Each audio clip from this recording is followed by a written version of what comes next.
আসসালামু আলাইকুম ওয়া রাহমাতুল্লাহি ওয়া বারাকাতুহু। ইন্নাল হামদুলিল্লাহ ওয়াস সালাতু ওয়াস সালামু আলা আশরাফিল আম্বিয়া আম্মা বা'দ।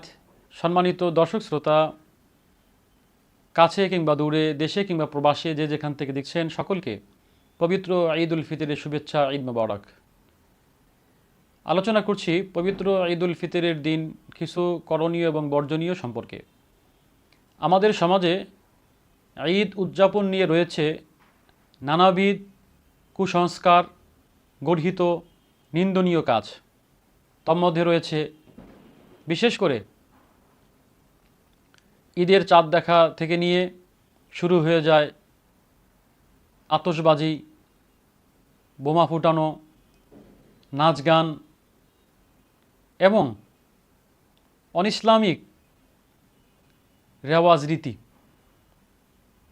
যেহেতু ঈদ এটি মুসলিম উম্মার একটি বিশেষ ইবাদত,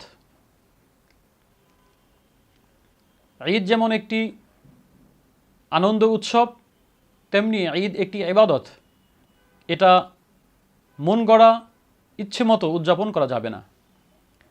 রয়েছে ঈদ উদযাপনের বিশেষ সুন্নাহ।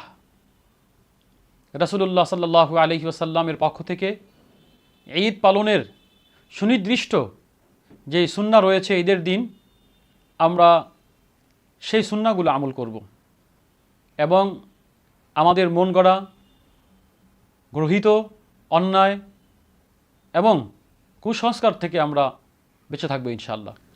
আমরা অনেক সময় দেখতে পাই ঈদকে কেন্দ্র করে সমাজের মধ্যে নানাবিধ অন্যায় এবং গুনাহের কাজে মানুষ লিপ্ত হয়। যুব সমাজ নাচ গান এবং ড্যাক্সেট সহ অনেক অসামাজিক অনইসলামিক কার্যে লিপ্ত হয়। আমি এখন যখন আপনাদের সামনে কথা বলছি, হয়তোবা অনেকেই বিকট আওয়াজগুলো পাচ্ছেন। ঈদের চাঁদ ওঠা থেকে নিয়ে শাওয়ালের চাঁদ দেখা গিয়েছে, তখন থেকেই শুরু হচ্ছে এই আতশবাজি, বোমাবাজি, বিকট শব্দ। নিশ্চয়ই এগুলো ইসলামের মধ্যে নিন্দনীয়, গর্হিত। মাগরিবের সালাত আদায় করলাম, এমন তো অবস্থায় শেষ রাকাতে মসজিদের দ্বিতীয় তলা থেকে কে কারা ছোট বাচ্চারা এমন জোরে আওয়াজ হলো, বিকট আওয়াজ, শব্দ, প্রকম্পিত হলো মসজিদ। আমরাও সেই নামাজের মধ্যে বিচলিত হয়ে গেলাম। এটা কি ইসলাম? আদৌ না। সম্মানিত দর্শক শ্রোতা, আমরা লক্ষ্য করি ঈদকে সামনে রেখে ঈদের আনন্দের নামে অনেক সময় বাচ্চারা, এমনকি বয়স্ক ব্যক্তিরাও জুয়া খেলার মধ্যে লিপ্ত হয়। অতএব ঈদ পবিত্র একটি ইবাদত, আনন্দ উৎসব মুসলমানের জন্য, যেন কোনোভাবেই এটা গুনাহে পরিণত না হয়, আমাদের জন্য অভিশপ্ত না হয়, আমাদের জন্য লাঞ্ছনাকর না হয়। সমস্ত গর্হিত কাজ থেকে ঈদকে পবিত্র রাখা। তাহলে ঈদ উদযাপন করব কিভাবে? ঈদ উদযাপন করব রাসূলুল্লাহ সাল্লাল্লাহু আলাইহি ওয়াসাল্লামের সুন্নাহ মোতাবেক। ঈদের দিনের বিশেষ কিছু সুন্নাহ রয়েছে, তার মধ্যে একটি হচ্ছে ঈদের দিনের বিশেষ কিছু সুন্নাহ রয়েছে, তার মধ্যে প্রথমটি হচ্ছে তাড়াতাড়ি ঘুম থেকে ওঠা। অন্য দিনের তুলনায় ঈদের দিন তাড়াতাড়ি ওঠা, ভোরে ভোরে ঘুম থেকে ওঠা, অর্থাৎ ফজরের নামাজের অনেক আগেই উঠে ফজরের নামাজের জন্য প্রস্তুতি গ্রহণ করা। ঈদের দিনের বিশেষ সুন্নাহ হলো মিসওয়াক করা। ঈদের দিনের বিশেষ সুন্নাহ হলো উত্তম রূপে গোসল করা। ঈদের দিনের বিশেষ সুন্নাহ হলো উত্তম পোশাক পরিধান করা।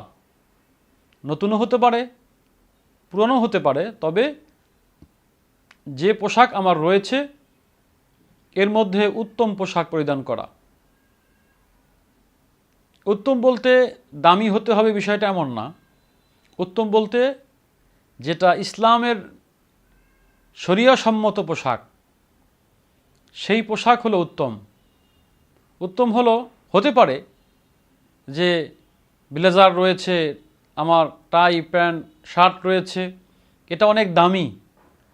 অপরদিকে আমার 300, 400, 500 টাকার একটি পাঞ্জাবি রয়েছে, একটি জুব্বা রয়েছে, ওই হাজার হাজার টাকার তুলনায় এই পাঞ্জাবি এবং জুব্বাটাই হলো উত্তম পোশাক। অতএব ঈদের দিনে সুন্নাহ মোতাবেক পোশাক পরিধান করা এবং ঈদের দিনের বিশেষ সুন্নাহ হলো খুশবু লাগানো, আতর লাগানো।